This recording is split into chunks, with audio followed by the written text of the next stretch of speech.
ngo burya ngo ibyago biruta ibindi ngo burya si ugupfusha umuntu cyangwa gupfa ngo ahubwo ngo burya ibyago biruta ibindi nk'uko Dr. Manuel Maroz abivuga ngo ni ukudasubiza bino bibazo bitanu. Ibyo bibazo bitanu nibyo tugiye kureba uyu munsi, kandi niba utaritegura kubisubiza ubwawe muri iyi myaka 30, ni ukuvuga ngo ufite ikibazo n'igihombo gikomeye. Hari n'uburyo butatu ushobora kuzisangamo wowe ubwawe ibyo bibazo urimo kubyibarizamo. Rero nakugira inama y'uko ariko kanya ugiye kwibaza bino bibazo bitanu ukabishakira umuti hakiri kare. Mwongeye kwirwa nshuti z'umuryango Itamtam aho muherereye hose, nizere yuko mumeze neza, weekend itangiye neza, muri vibe n'ibintu bimeze neza. Mutangire mutembere n'amaguru, musura ahantu h'uburanga, musura n'ibiturage, musura amazi, musure ahantu hose Imana yaremye. Hariya nicyo Imana yaturemeye, niyo kado Imana yaduhaye y'ubusa, tugombe rero tuyi enjoying. Dr. rero nkuko nabimitangiye, Dr. Maroz Muro, uyu yari umuvugabutumwa akaba ari n'umushakashatsi ukomeye cyane. Aravuga ngo burya ngo nta gihombo kibi cyane nko kuba uriho utazi impamvu uriho. ngo burya biruta ngo n'umuntu wapfuye. ngo burya ngo akenshi ngo ntushobora kuzabona umuntu mu buzima ngo umuntu aplaninga yuko azahomba cyangwa aplaninga yuko gusa azahora ajya hasi. Burya umuntu wese ngo kamere y'umuntu ahora aplaninga yuko azatera imbere. Ariko dore ikibazo hano gituruka nuko akenshi ibyo bintu biza ku munota wa nyuma. Dore rero bya bibazo bitanu yavuze ngo ugomba kwibaza, byanze bikunze akenshi ushobora kubyibaza ukabura igisubizo, ariko iyo ugize Imana ukamenya n'ibyo bibazo byonyine, burya ni intambwe ya mbere uba uteye mu buzima bwawe. Rero bajene mu nyumva, wowe ufite imyaka 15, 15, 16, 17 kuzamuka, aya niyo mahirwe ubonye. Niba wumvise iyi video yanjye ugiye kwibaza bino bibazo bitanu biragufasha kumenya icyo uzaba cyo mu buzima bwawe. Kandi ndashaka nkubwire yuko iterambere ni ikintu umuntu ategura kandi akakigeraho byanze bikunze. Nkuko babivuga ngo success is predictable. Ni ibintu ushobora kuvuga ngo bizagenda gutya, nkuko duteganya igihe imvura iraza kugwa saa 8, izuba riraza kuva kino gihe, biraza kugenda gutya, ibintu nk'ibyo byose. Rero niba ibindi twabitegura, n'iterambere ryacu tugomba kuritegura riri predictable, niko ngo isi imeze. Dore ikibazo cya mbere rero, who am I? Ngewe ndinde, ngende muntu ki? Ubundi ngewe ndi igiki? Ikindi kibazo cya kabiri, where I come from, ese ngewe nturuka hehe? Ubundi naje kuri isi nje gukora iki? Nicyo kibazo kindi. Cya gatatu, ese ndagana hehe? Ese intumbero yanjye ni yihe? Ese urugendo rwanjye rumeze rute, rwagenda agana hehe? Why I am here, kuki ndi ahangaha kuri iyi si? Naje gukora iki kuri iyi si? Ni izihe nshingano zo gukora kuri iyi si? What I'm capable to do, ni iki nshoboye gukora kuri iyi si? Natangamo nanjye nkavuga ngo hano hanyuze umugabo. Ibyo ni ibibazo bitanu nk'uko nari mbivuze. Who am I, where I come from, where I'm going, why I am here, what I am capable of doing. Ibi ni ibibazo bitanu ugomba kwibaza. Byaba byiza kurushaho ubyibajije ukiri mutoya, kubera ko hari ibibazo ushobora kuzisangamo. Bino bibazo ukabyibaza uri mu maboko atarayawe. Ibaze ugiye mu maboko atarayawe, ubyutse mu gitondo barakujyanye, ntuzi uwo uriwe, ntuzi aho ugiye mu buzima bwawe, ntuzi icyo uzakora mu buzima bwawe, ntuzi icyakuzanye muri zina, koko uhora uhuzagurika gusa. uri hariya uribona noneho wisanze noneho kubera gukora ibintu bitari muri gahunda, udaplaninga iterambere ryawe mu buryo bwiza, wisanze uri mu maboko yawe. Rero iriya myenda bagufatanye bazayikwambura, bakwambike iyo ugomba kwambara urimo hariya mu gihome. Nusohoka iriya myenda niyo bazongera bakaguha, koko imyenda yabo yo mu gihome ntayo bazaguha ngo itahane.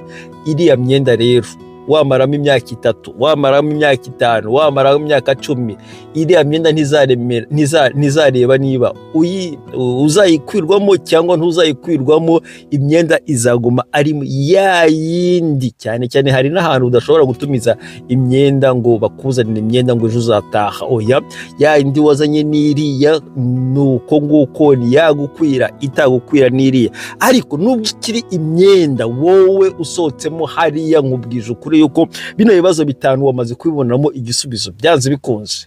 Uriwe icyakuzanye kuri iyi si, aho urimo kugana inshingano zawe, iyo mvu ushaka kuzageraho, na kuki uri kuri iyi si. N'ikindi cya 5, icyo ushoboye gukora, ubwo nibwo umara kuvuga ngewe maze kumenya uwo ndi we, icyo ushaka gukora, icyo ushaka kuzageraho mu buzima bwanjye. Iyi ni Imana yanzaniye kuri iyi si. Nkubwije kuri ko usohokamo hari utakiri wa wundi, wewe nubwo bwose wambaye ya myenda, ariko wowe n'imyenda, nkubwije ukuri ko mutandukanye. Wa wundi winjiyemo na uri ngusohotsemo nta bantu babiri batandukanye, ariko bambaye imyenda imwe. Aho niho hantu hambere habi cyane umuntu yibarizamo bino bibazo kandi akavamo abifite, kubera ko mwikiremwa muntu ngo ntago ushobora kuzabona umuntu uhora planinga guferinga. Oya, buri muntu wese ahora planinga kuzatera imbere. Rero iyo wisanze udaplaninga neza, wisanga bino bibazo ubyibarije ahantu hatarahawe. Ariko rero iyo ugize amahirwe ugahura n'abantu bazima, ugahura n'inshuti nzima, ibi bibazo 5 ushobora kubyibaza uri hanze mu mikurire yawe, ukagenda ukura ufite kuva ku myaka 18, 17, ukagenda wibaza ni ako ubundi ndinde, ubwo urimo kwishaka, ese ubundi nshoboye iki, ese naje gukora iki muri iyi si, ese ubundi nturuka he, nturuka mu ijuru, nturuka kwa shetani, nturuka he. Ibyo byose bigufasha kwitekerezaho kugira ngo umenye aho ushobora gutangirira wishakamo igisubizo, kugira ngo urebe aho umunini uri. Nta bintu bizongera kuguca imbere y'amaso gutya gusa ngo bihite. Oya, buri kintu cyose uzakireba, ucyanarize, ukibazeho, niki kintu wagikoraho, niki kintu wakora, watanga contribution, koko umaze kwimenya uwo uri we, nicyo ushobora kuba washobora, kandi nahuganya n'impamvu waje kuri iyi si. Nta bantu se wahuye n'inshuti zawe cyangwa abantu uzi mu muhanda ukabona mwanaganirwe, tubona ntago yiyize. Kandi nkubwize inshuti, ntago ari muri Afurika gusa, ndetse na hano i Buraya.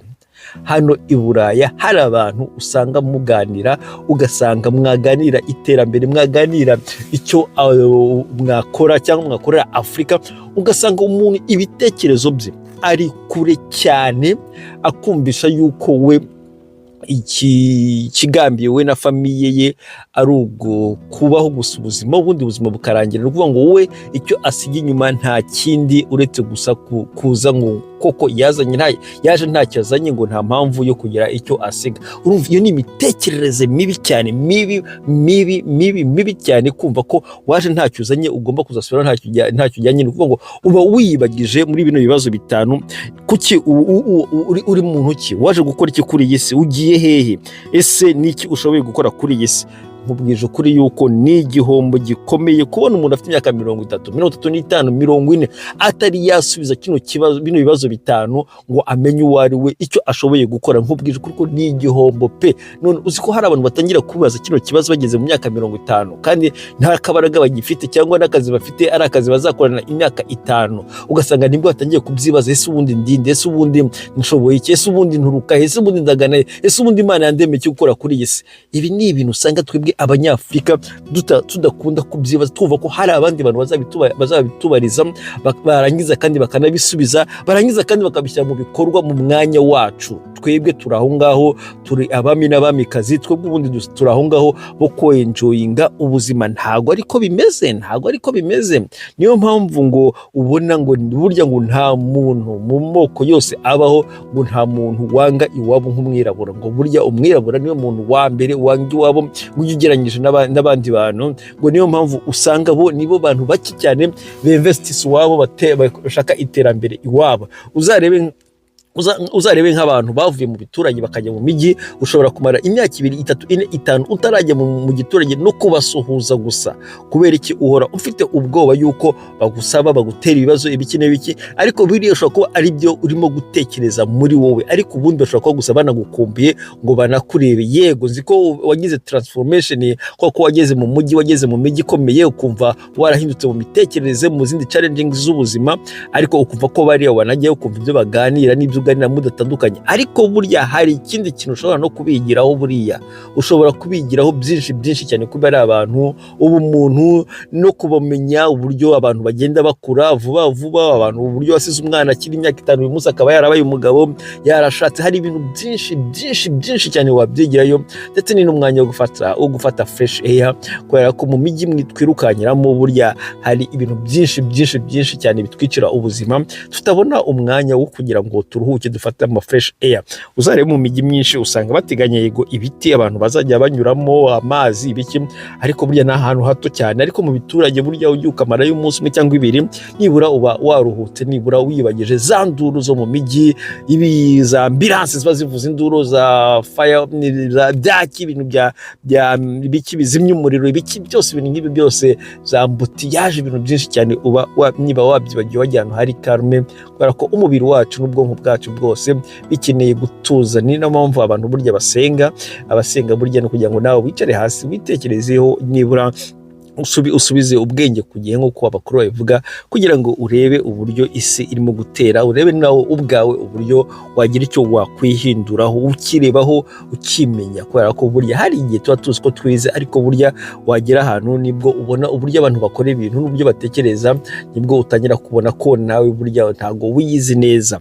Ibi rero nibyo nahisemo kugira ngo mbaganirize uyu munsi, kugira ngo turebe uburyo twakumva yuko burya success is predictable. Burya iterambere ni ibintu ushobora guteganya ukabishyira mu mwanya wabyo, ukabipangira nk'uko dupangira ikirere, tukambara imvura iri bugwe tugashaka bote n'amakoti, nk'uko izuba riri buve ugakuramo amakoti ukambara uduti-shirt. Ibintu nk'ibi byose n'iterambere n'iryo ngiryo ushobora kuripangira, umaze kumenya uwo ari we, umaze kumenya icyo ushoboye gukora, umenye kumenya icyakuzanye kuri isi, umenye n'icyo wumva wafasha iyi si ukazayisiga uko kurenga uko wayisanze. Ibi rero nibyo nabashoboye kubashyira hamwe. Mukomeze mugire umunsi mwiza, naho ubutaha. God bless you all of you. Ciao.